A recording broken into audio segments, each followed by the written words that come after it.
بسم اللہ الرحمن الرحیم۔ قال النبی صلی اللہ علیہ وسلم لم يبقى من النبوة الا المبشرات، صدق اللہ العظیم۔ خواب کے اقسام اور اس کے متعلق دیگر چند ضروری باتیں آپ حضرات کے سامنے عرض کروں گا۔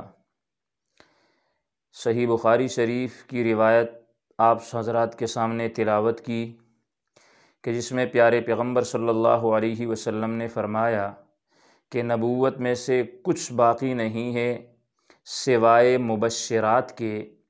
تو صحابہ کرام نے عرض کی کہ یا رسول اللہ، مبشرات سے کیا مراد ہے؟ تو آپ صلی اللہ علیہ وسلم نے فرمایا کہ سچے خواب مراد ہیں اس سے، یعنی نبوت کا سلسلہ وہ تو منقطع ہو گیا، آپ صلی اللہ علیہ وسلم پر ختم ہو گیا۔ نبوت کے ساتھ جو وحی کا سلسلہ ہے یہ بھی جناب محمد الرسول اللہ صلی اللہ علیہ وسلم پہ ختم ہو گیا۔ اب اگر اللہ رب العزت نے اپنے کسی خاص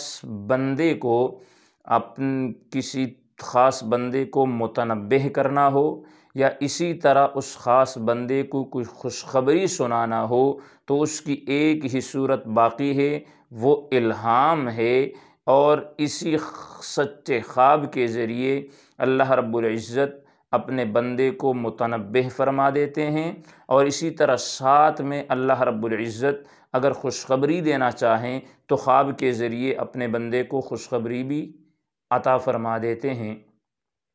دوسری بات یہ ذہن میں رکھیں کہ جو ہے خواب، اس کی غالباً ترمذی اور ابن ماجہ میں آپ صلی اللہ علیہ وسلم سے ایک روایت منقول ہے کہ جس میں آپ صلی اللہ علیہ وسلم نے خواب کی 3 قسموں کو بیان کیا ہے۔ ایک، دن میں انسان جو سوچتا ہے، جو اس کے خیال کے اندر باتیں آتی ہیں، جو وہ کام کرتا ہے تو ممکن ہے یہی رات کو خواب کے اندر آ جائے۔ دوسری ہے شیطانی تصورات، کہ انسان جب سو جاتا ہے تو شیطانی تصورات وہ اس کے سامنے آ جاتی ہے، انہیں وہ خواب میں دیکھ لیتا ہے۔ یہ دونوں قسمیں جو ہیں یہ باطل ہیں۔ اگر اس قسم کا خواب آ جائے تو اس کا حقیقت کے ساتھ، یعنی حقیقت واقعہ کے مطابق ہونا کوئی لازم اور ضروری نہیں ہے۔ تیسری قسم ہے رؤیائے صالحہ، جن کو آپ صلی اللہ علیہ وسلم نے مختلف روایات ہیں، بعض روایات کے اندر حضور نے سچے خوابوں کو نبوت کا 40واں حصہ، بعض کے اندر 46واں، بعض کے اندر 49واں، بعض کے اندر 50واں اور بعض کے اندر 70واں حصہ قرار دیا ہے۔ یعنی انسان جتنا نیک ہوتا ہے، جتنا متبع سنت ہوتا ہے، جتنا شریعت کا پابند ہوتا ہے، نبوی اوصاف کو، نبوت کے طور طریقے، سنت، صحابہ کرام کے نقش قدم پہ جتنا انسان چلتا ہے اتنا ہی وہ اللہ کے نبی کے قریب ہوتا ہے۔ تو جب یہ نبوت کے زیادہ قریب ہوتا ہے، سنتوں پہ عمل کرنے والا زیادہ ہوتا ہے، تو اسے جو خواب آتا ہے اس کو نبوت کا 40واں حصہ قرار دیا۔ پھر جو اس سے کم درجے کا ہے اس کو 46واں، اسی طرح 49واں، 50واں اور 70واں حصہ قرار دیا گیا۔ خواب کے متعلق ایک لازمی بات یہ ہے کہ آپ صلی اللہ علیہ وسلم نے فرمایا کہ انسان جو خواب دیکھے تو وہ معلق بالتعبیر ہوتا ہے۔ جب انسان اس کو کسی کے سامنے بیان کرتا ہے تو سامنے دیکھنے والے نے، سننے والے نے جیسے اس پہ زبان ہلا دی تو اس خواب دیکھنے والے کے ساتھ اسی کے متعلق واقعہ پیش آئے گا۔ قرآن مجید کے اندر اللہ رب العزت نے حضرت یوسف علیہ السلام کا واقعہ ذکر کیا۔